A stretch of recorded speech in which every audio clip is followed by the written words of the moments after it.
Hora, hora, zelený chrášť. Hej, hora, hora, zelený. Každý región, dolina a každá obec skrýva množstvo tajomstiev, historických udalostí a rôznych zaujímavostí. Príkladom je pohraničná obec Makov, ktorá patrí medzi najmladšie obce na Kysuciach. Bože, niečo ukrásť, lebo koňa, lebo volá. Hej, lebo koňa, lebo volá, lebo dievča z ho dvora. Hej, lebo koňa, lebo volá, lebo dievča z ho dvora.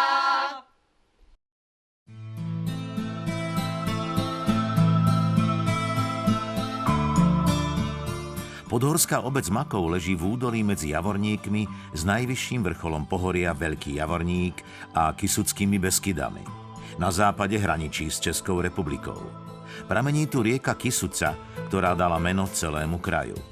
Na území obce sa nachádzajú dve chránené územia a niekoľko unikátnych stromov. Makov ako samostatná obec vznikla zlúčením 7 častí obcí. Vysoká nad Kysucou, Kolárovice, Setechov, Pšurnovice, Štiavnik, Veľké Rovné a Petrovice, a to presne 27. júla 1895. Encyklopédia miest a obcí Slovenska, rovnako i monografia obce Makov, hovoria o staršom dátume, o roku 1720, keď sa prvýkrát spomína pomenovanie Makov ako súčasť obce Vysoká nad Kysucou.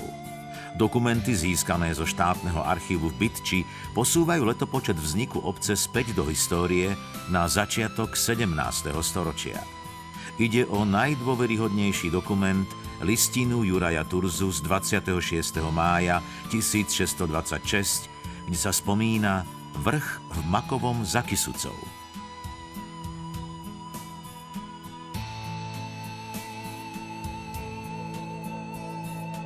Prvým tunajším richtárom v Makove bol Rudolf Mater.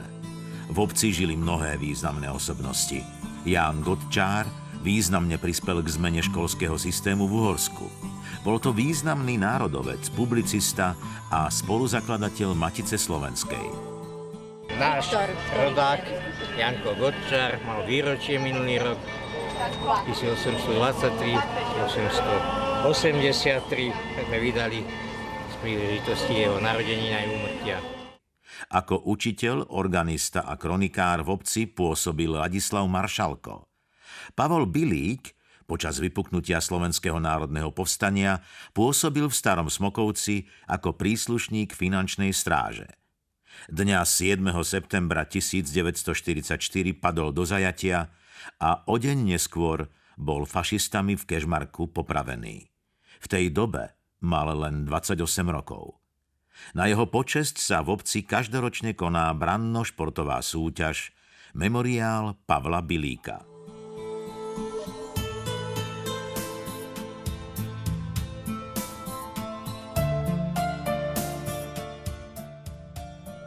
Obec Makov je typická svojím kopaničiarským osídlením. Skladá sa z množstva roztrúsených osád a samôt.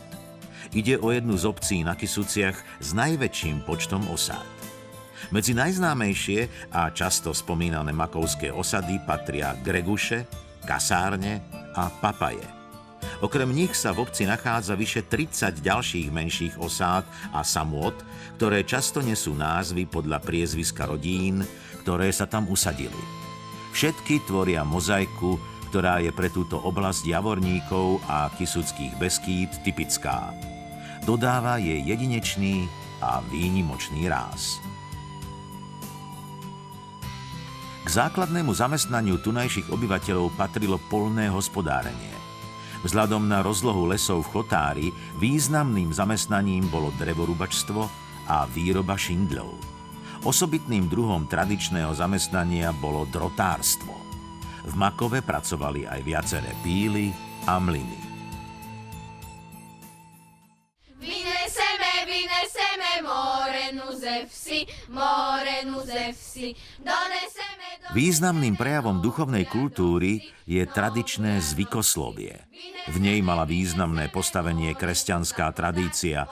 Verilo sa, že nedodržanie zaužívaných úkonov môže poškodiť celé spoločenstvo alebo aj rodinu.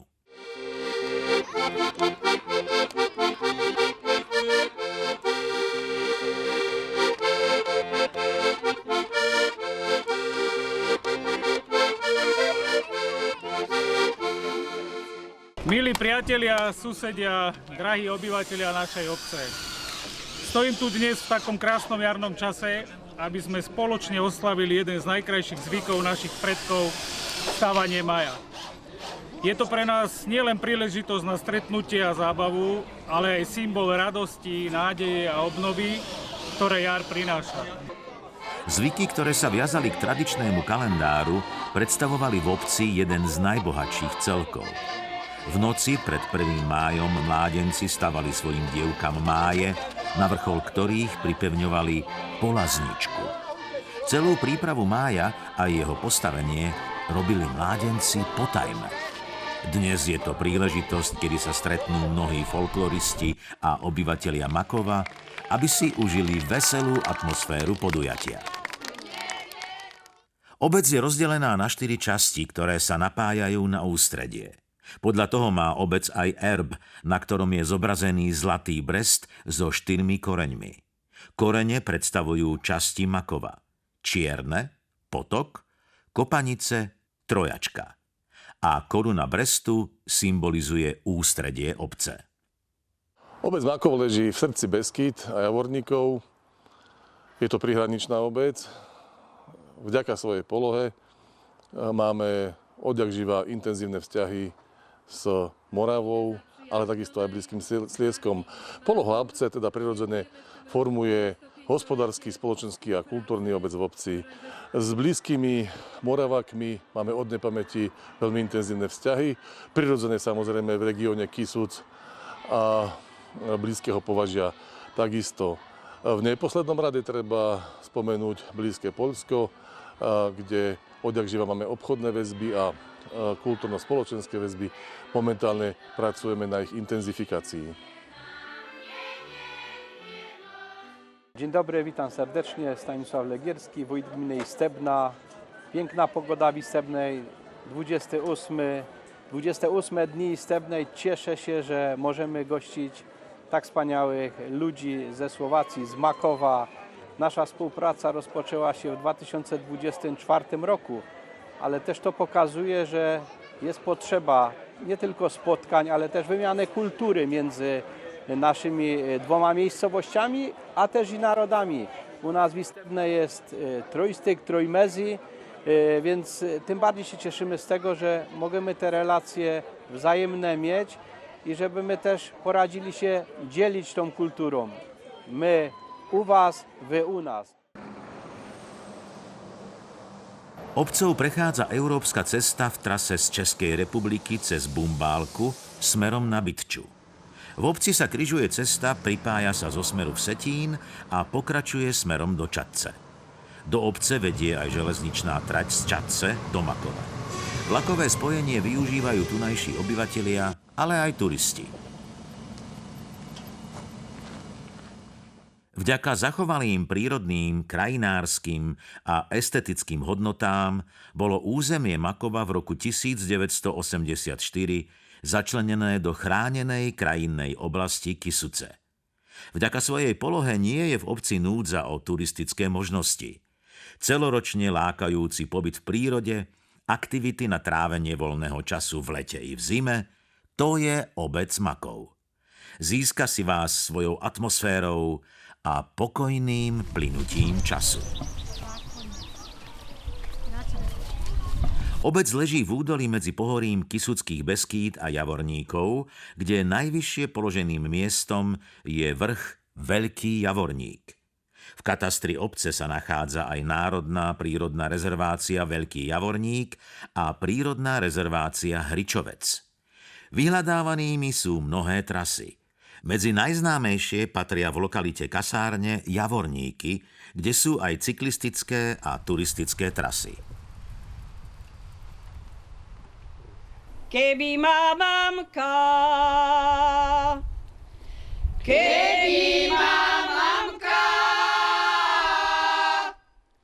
na trávu dala,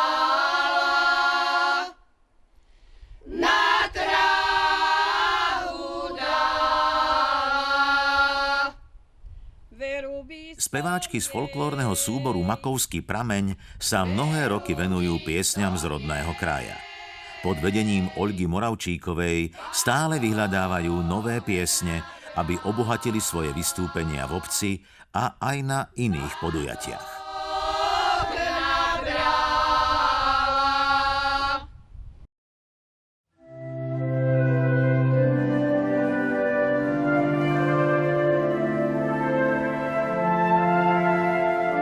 V Makove nájdete 200 rokov starý kostol svätého Petra a Pavla či miestne kaplnky v časti obce Lovase, na Kršlisku a u Vavricov.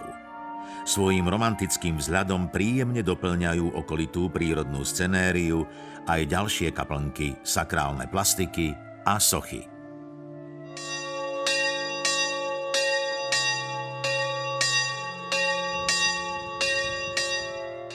Na hrebení Javorníkov, na úbočí Čemerky, je ukryté miesto, ktoré sa viaže k makovskej histórii pod názvom Porazisko.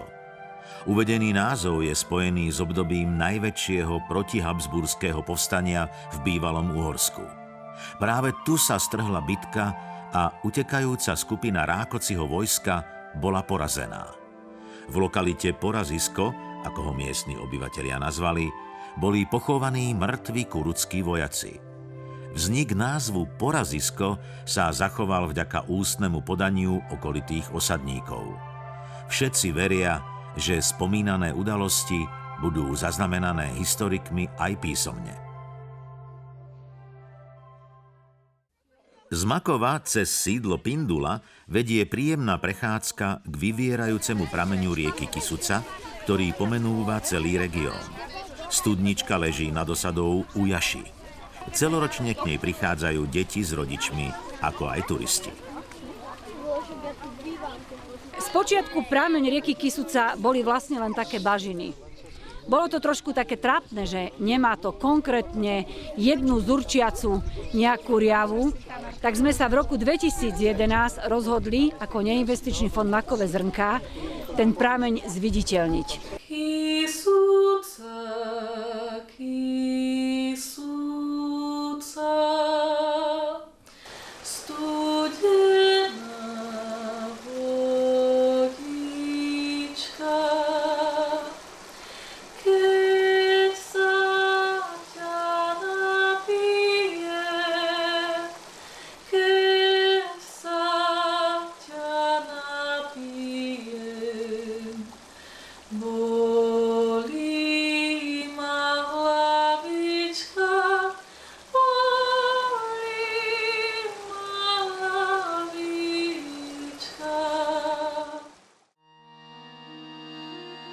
Obec Makov, ako jedna z posledných oslobodených obcí na Slovensku, si ctí hrdinstvo svojich predkov, ktorí položili svoje životy za slobodu. S územím Makova, najmä s časťou hranice s Českou republikou, je spojená činnosť prvej československej partizánskej brigády Jána Žižku z Trocnova. Jej úlohou bolo prebiť sa na Moravu a za pomoci obyvateľov oslabovať sily nepriateľa. Na pamiatku ťažkých bojov počas druhej svetovej vojny a všetkým, ktorí na tomto území padli, u tabuli je postavený pamätník. Socha bojujúceho partizána tesne pri hraniciach s Českou republikou dokumentuje spojitosť oboch národov a ich spoločný záujem na dobrých vzťahoch a zachovaní mieru. Malebné a veľmi zaujímavé miesto Stratenec na hrebení Javorníkov sa nachádza blízko Veľkého Javorníka. Vedie tadiaľto hlavná turistická trasa. Stratenec určite učaroval návštevníkom svojimi výhľadmi na okolitú prírodu. Novodobá história tunajšej lokality bola v roku 1969 obohatená o pamätník Tri kríže. Ide o 3 kríže, ktoré sú na pamäť oslobodenia prihraničných obcí Svobodovou armádou.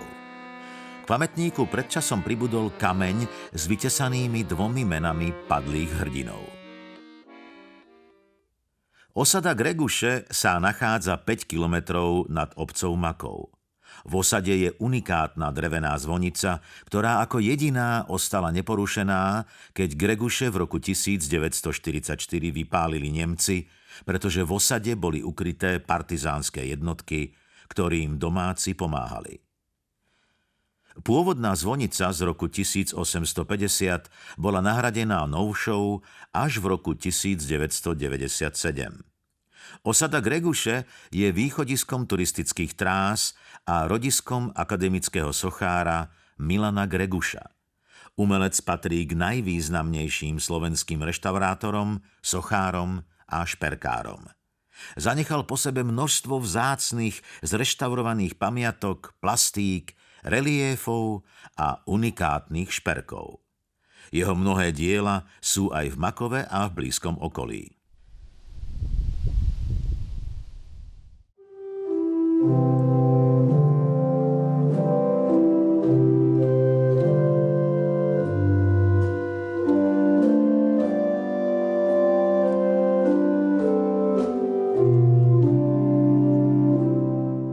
Naša obec Makov je výnimočná aj tým, že napriek tomu, že má do 1700 obyvateľov, máme v našej farnosti až 6 organistov.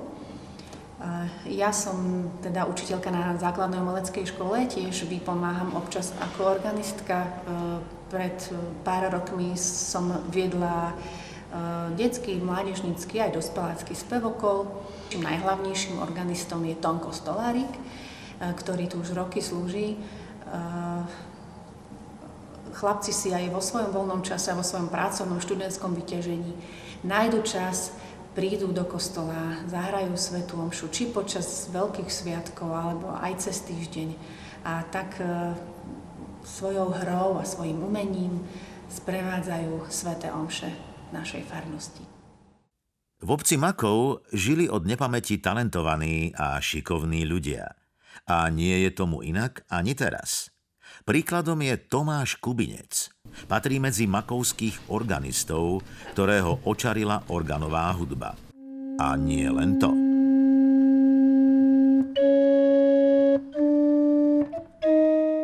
Ako malý chlapec som sa k orgánom dostal už niekedy na základnej škole, v nižších ročníkoch. S rodičmi som chodil do kostola, takže orgán som poznal od malička a vždy sa mi páčil jeho zvuk a fascinoval ma. Jeho rozmanitosť, jeho nízke tóny, vysoké tóny, celé to hudobné spektrum zvukové, ktoré orgán dokáže vyľúdiť. A tak som začal chodiť na základnú umeleckú školu, najskôr tu na Makov, na klavír, potom som prešiel do Bytče, tiež na klavír a postupne, ako som starol, tak som začal chodiť aj na orgán ako obligátny nástroj a potom neskôr sa z obligátneho nástroja stal hlavný nástroj a klavír už bol obligátny. Orgán sa mi tak páčil, že som si ho doma začal sám vyrábať niektoré časti a potom vlastne nastala otázka, čo po základnej škole. Tak rodičia chceli, aby som išiel na gymnázium, ale mne sa strašne páčili tie orgány, ja som chcel ísť robiť to. Tak som sa dozvedel, že v Krnove je strední umelecká škola varhanárska, kde sa dajú študovať výroby a opravy pišťalových orgánov. Takže moje ďalšie kroky putovali tam do Krnova.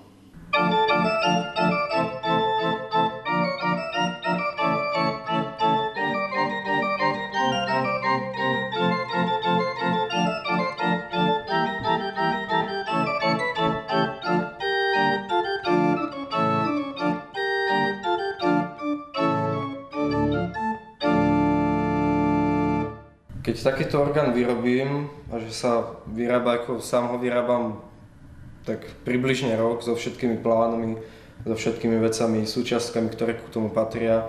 Je tam veľmi veľa súčiastok, ľudne takýto menší orgán môže mať aj 2000 súčiastok, tých najmenších. a tie veľké orgány môžu mať kľudne 10 000 súčiastok, takže potom na konci, keď si človek na ňom zahra, tak je to neopísateľný pocit, ako zahrať si na vlastnom diele, na dreve, ktoré vydáva tóna hra.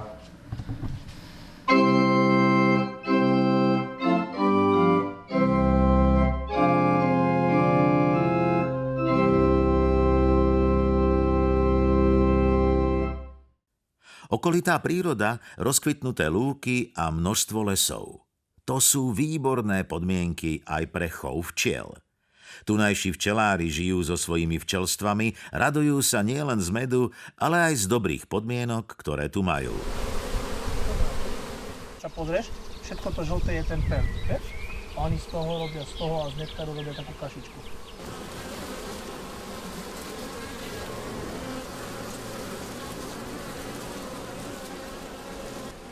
A pozeraj, vidíš? Kde sú tie včelky?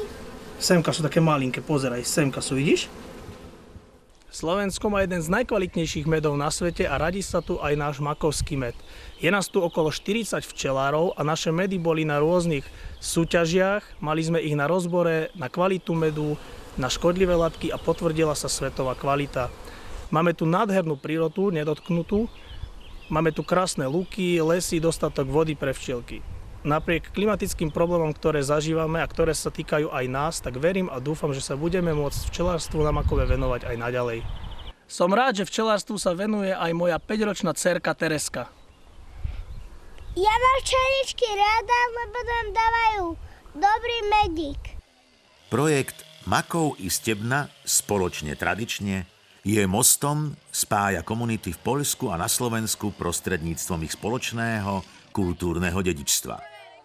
Umenie ako univerzálny jazyk umožňuje komunikovať bez slov a vytvárať trvalé hodnoty. Dôkazom toho bolo rezbárske sympózium v Makove, ktoré tu zanechalo sochy svätého Františka, svätého Ambróza a matky s dieťaťom. V areáli základnej školy pracovala trojica rezbárskych majstrov a aj ďalší umelec, ktorý pred žiakmi vytvoril svoje nové dielo. Zaujímavá atmosféra rezbárskeho sympózia možno podnietila k rezbárskej práci aj tunajších žiakov. Nazywam się Jan Broda, jestem z Istebnej. Mam tutaj przyjemność uczestniczyć w projekcie, który łączy kultury Słowacji i naszej gminy z Istebnej, polską i słowacką. Rzeźbię tutaj ze Słowakami, rzeźbię Franciszka, który będzie miał ponad 2 metry. Jeszcze trochę pracy przede mną. Tworzymy tutaj razem, jest super pogoda, super wydarzenie, bardzo się cieszę, że w nim uczestniczę. V osade Upapaji v obci Makov rastie vzácny brest. Ide o najstarší a zároveň najmohutnejší brest hrabolistý, ktorého vek odhadujú odborníci až na úctyhodných 500 rokov. Tento prírodný velikán dosahuje výšku približne 30 metrov a obvod kmeňa pri koreni presahuje 11 metrov. Vo výške 130 cm má kmeň obvod až 625 cm. Vďaka týmto parametrom ide o unikátny exemplár, ktorý nemá v strednej Európe obdobu. Vraj pamätá časy, keď Uhorsku vládol Matej Korvín, Jagelovci či Ferdinand I. Habsburský. V obci Makov rastú aj ďalšie chránené stromy. V osade Beloňovci sa nachádzajú lípy Ubeloni. Ide o 2 lípy veľkolisté s výškou 22 metrov. Z brezového dreva voda kvapka. Z brezového dreva voda kvapka. Napíše sa Katka, Katulienka, Katka, vedie sladká. Folklórny súbor Makovníček už dlhé roky šíri ľudové tradície, piesne, hry a povedačky, ktoré sa zrodili v minulosti na kisuckých pasienkoch, v humnách alebo len tak odpozorovaním života dospelých. Deti vďaka piesňam, tancom a rôznych folklórnych pásiem si ctia rodisko, rodnú krajinu a zveľaďujú kultúrne dedičstvo predkov. Makovníček dlhé roky fungoval pod vedením Anny Mrkvovej. V súčasnosti deti zo základnej školy vedie Janka Petrovičová a Mária Bajcárová. Detský folklórny súbor Makovníček nechýba na žiadnej obecnej akcii a prezentujú sa aj na rôznych podujatiach v okolí. V Makove gazdovia chovali v dávnej minulosti ovce, hovädzí dobytok, ale aj kozy. Lúky využívali na spásanie, dochovali si tak potrebné domáce zvieratá. Žiaľ, tradičný chov sa v obci už vytratil. Našťastie k myšlienkam starých gazdov sa vracajú mladí farmári, ktorí vidia zmysel v pokračovaní chovu rôznych domácich zvierat. Myslím si, že ku každej dedine zvieratá patria, krávičky, kozičky, ovečky a preto aj my s mojou manželkou sme sa rozhodli chovať tieto zvieratá u nás na farme. Ako správny farmár sa venujem aj výrobe syrových výrobkov.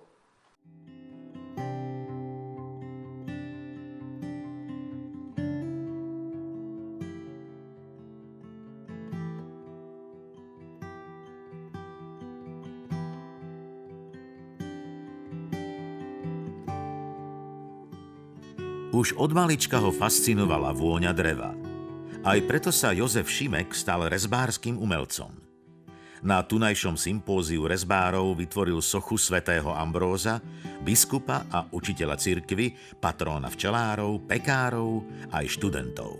Skúšal som podložky pod trofeje, lebo sme poľovnícka rodina. Potom som skúšal motívy z folklóru. Rôzne postavičky, rôzne reliefy dedín, alebo takého Betlehemy. To bolo moje. Betlehemy, to som začínal prakticky už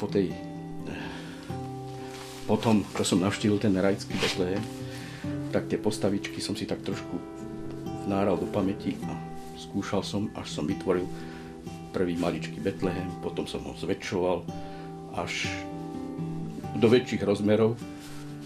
Samozrejme, všetko som podaroval, keď hodne ľuďom sa to páčilo, tak som to daroval a mal som radosť, že to koho si osloví.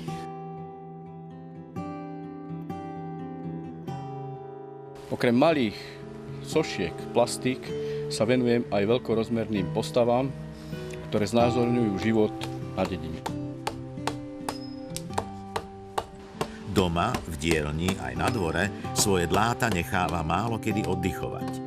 Fantáziu a kreativitu stále využíva pri každodennej tvorbe. Pre nadšencov a milovníkov jeho diel má stále čo ponúknuť.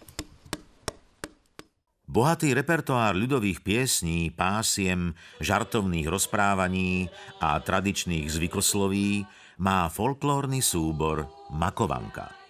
Ako hovorí vedúca súboru Júlia Masnicová, svoje aktivity chcú zachovávať, rozvíjať a šíriť i naďalej. Zároveň chcú obnoviť a zachovávať kultúrne tradície a remeslá pre rozvoj vidieckej turistiky. Medzi ich najnovšie choreografie patrí Čepčenie nevesty. K speváčkam z Makovanky sa pridali aj dievčatá z Makovníčka.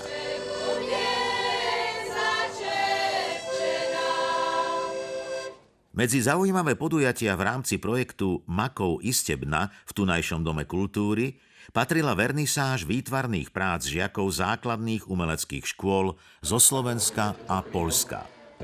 Práce talentovaných žiakov, ako aj kultúrny program vernisáže, si prítomní návštevníci užili do sítosti.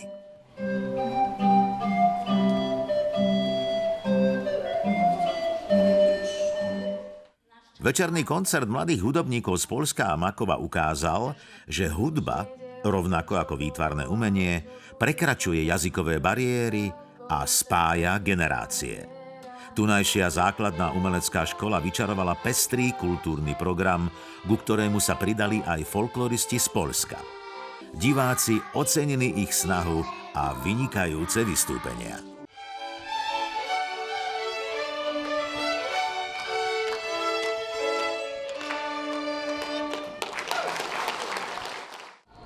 Petropavlovské hody v Makove začínajú slávnostným sprievodom do kostola. Slávnostná svätá omša je pre všetkých prítomných povzbudením do ďalších dní. S radosťou prijímajú slová tunajšieho kňaza a jeho modlitby. K slávnostnej atmosfére Petropavlovských hodov v tunajšom kostole prispievajú deti aj tunajšie folkloristky. Ježiš ma miluje, napravo aj naľavo, nech to každý vie. Zadúpaj, zatleskaj, radosť v srdci zahorí, chyťme sa za ruky, veď v láske sme jednotní. Dovoľa byť si ty lásky, piesňou teba uctili. Na hodoch nemôžu chýbať ani desiatky stánkov s rôznymi dobrotami a všelijakým tovarom. Návštevníci sa tešia z programu detského súboru Makovníček, ako aj všetkých folkloristov. Všetci si pripravili rôzne piesne, tance a vystúpenia, aby rozveselili návštevníkov hodov.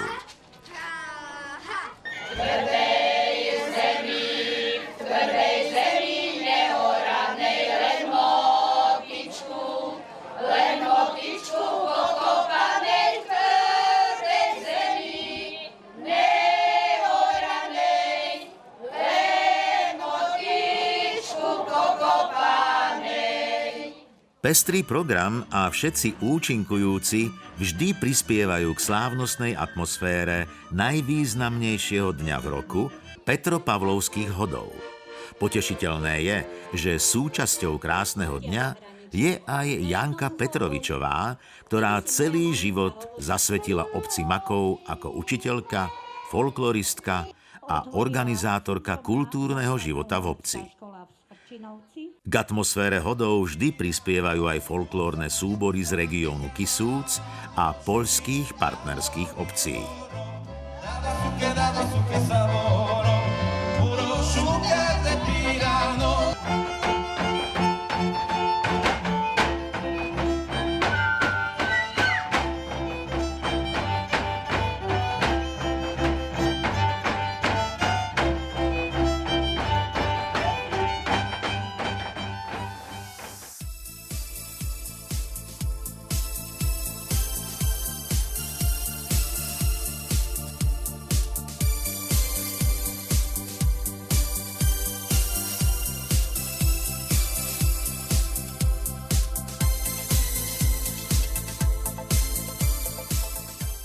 Horské sedlo Bumbálka v hlavnom hrebení Turzovskej vrchoviny sa nachádza na slovensko-českej hranici.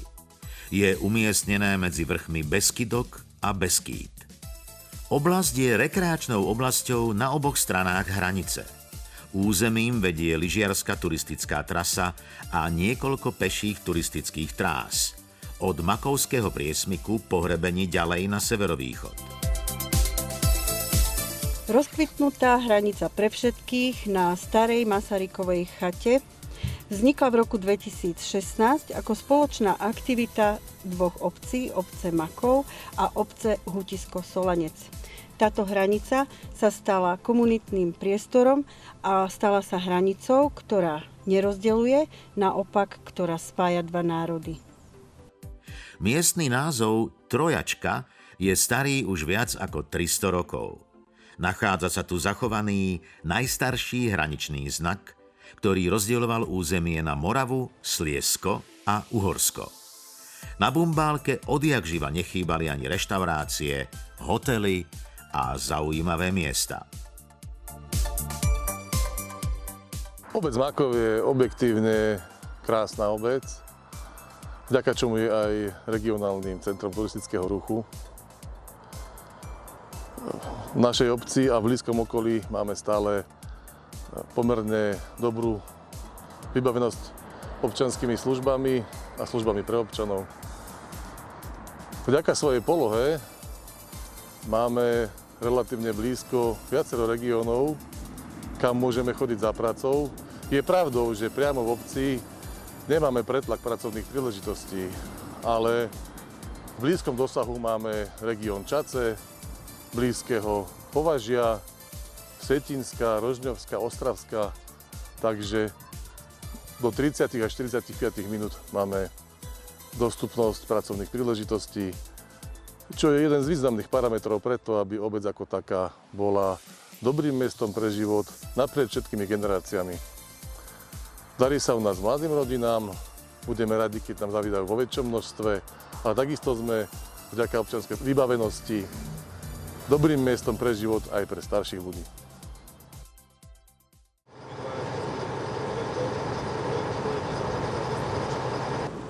V pohraničnej obci Makov sa tunajší obyvatelia zapájajú do činnosti vo viacerých tunajších organizáciách.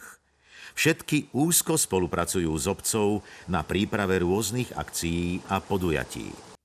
Svojou činnosťou sú prínosom pre svojich spoluobčanov. Spomenúť musíme dobrovoľný hasičský zbor obce Makov, poľovnícke združenie Poľana, športový klub Javorník Makov, miestnu organizáciu Matice slovenskej. Sú tu však mnohé ďalšie organizácie, ktoré priaznivo ovplyvňujú život v obci. Môžeš hop?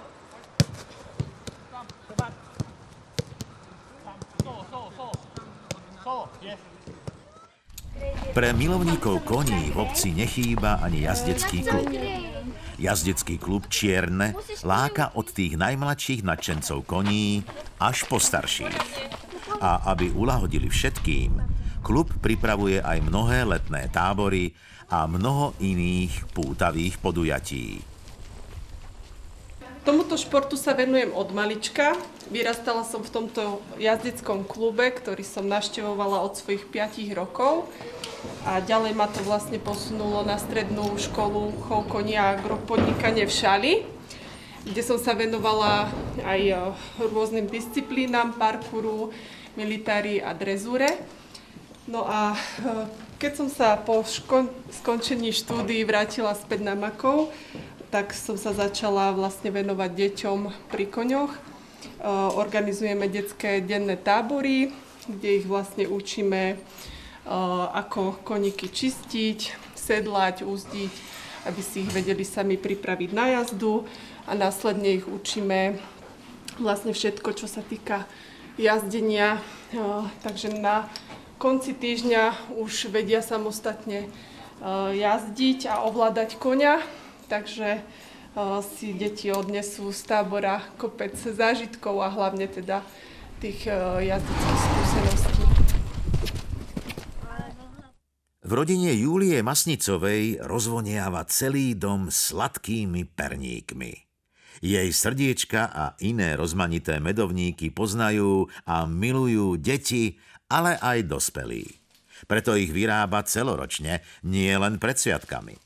V kuchyni, kde má svoje sladké kráľovstvo, jej neraz pomáha aj manžel či dcéry. Zdobeniu medovníkov sa venujem asi 30 rokov. Vždycky ma bavilo kreslenie, pečenie a tak sa to spojilo v jedno. A tak som začala zdobiť medovničky. Baví ma to veľmi, lebo je to taká práca, ktorá aj teší ostatných ľudí. Darujú sa z lásky vlastne tieto medovničky. Prezentujem sa na rôznych podujatiach. Prezentovala som sa v Poľsku, v Čechách. Moja tvorba je rozšírená, dá sa povedať, skoro do celého sveta, lebo ľudia si tie medovničky kupujú a berú si ich pre svojich známych vlastne skoro do celého sveta. Toto srdiečko, keď dokončím, rada by som ho venovala všetkým dobrým ľuďom.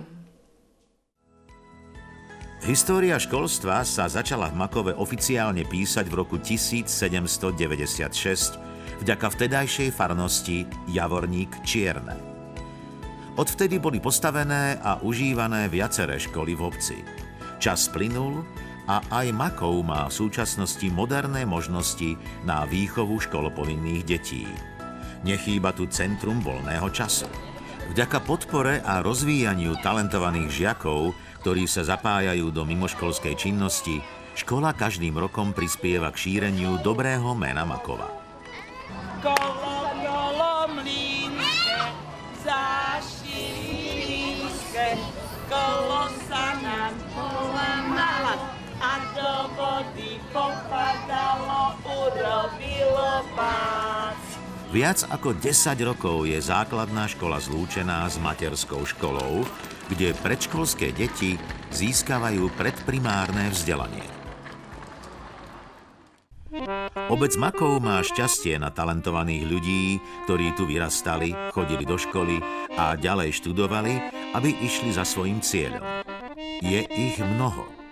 Sú to športovci, lekári, speváčky, hudobníci. Júlia Masnicová študovala nielen na Slovensku, ale aj v poľskom Krakove. Mladá akordeonistka a speváčka je už teraz vyhľadávaná v hudobnom svete. Tak jej držme palce, aby preslávila nielen rodisko, ale i Slovensko. Básne a próza. Umelecké diela veru vznikajú aj v tejto pohraničnej obci. Marta Harajdová začínala s básňami a postupne prešla k detským knihám. Stala sa regionálnou spisovateľkou, ktorej tvorbu poznajú deti aj dospelí.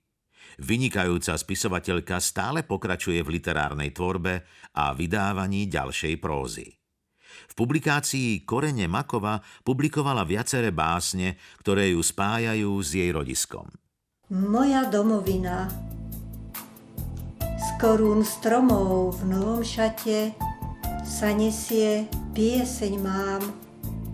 Ratolesti v spánku menia detstvo za dospelosť.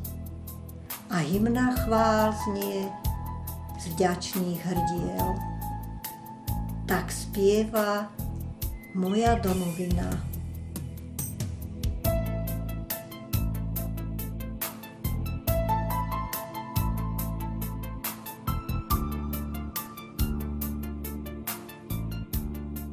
Mnohí lyžiari poznajú miestne stredisko Ski Makov. Ľahké až stredne ťažké lyžiarske trate obľubujú aj rodiny s deťmi. K dispozícii je snowpark, lyžiarska škola, ale aj stále populárnejší snowtubing. Lyžiari tu majú výborné stravovacie možnosti. Lákavé je i večerné lyžovanie.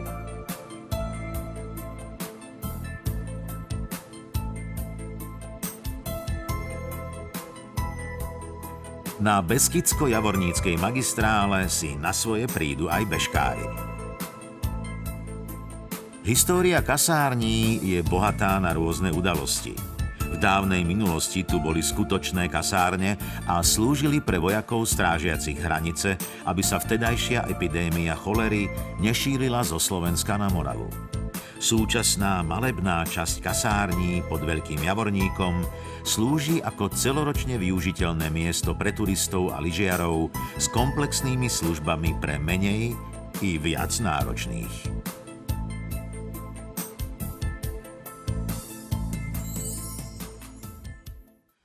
Pohľad na Makov z ktorejkoľvek strany chotára vyvoláva pocit bezpečného domova a útulnosti. Nájdete ho aj v tunajšom Dome kultúry, ktorý poskytuje širokú paletu podujatí na zmysluplné využitie voľného času.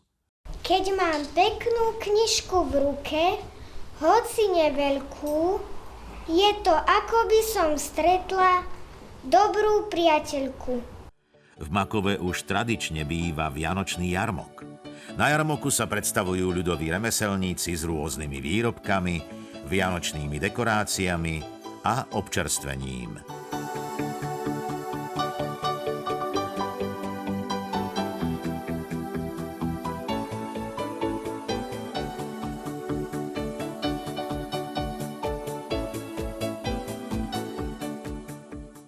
Milí spoluobčania, drahí priatelia,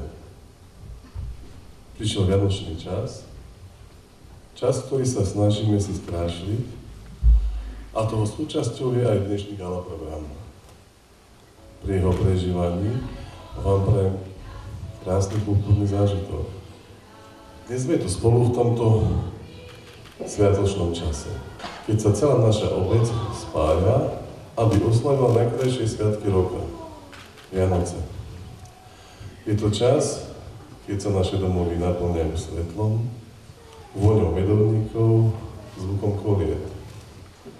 Ale predovšetkým je to čas, keď si pripomíname hodnoty, na ktorých stojí naša obec.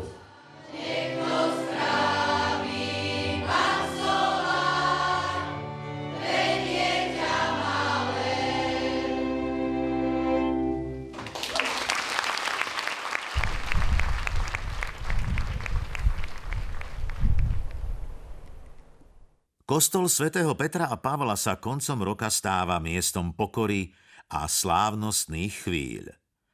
Práve na Vianoce sa tunajším veriacim predstavujú makovskí harmonikári a speváci pod vedením miestneho organistu Antona Stolárika. Spievajú a hrajú vyše 100-ročné koledy, ktoré majú zachované od rodiny organistu Ladislava Maršalka. Všetky sú originálne a nikde inde sa nehrajú a nespievajú.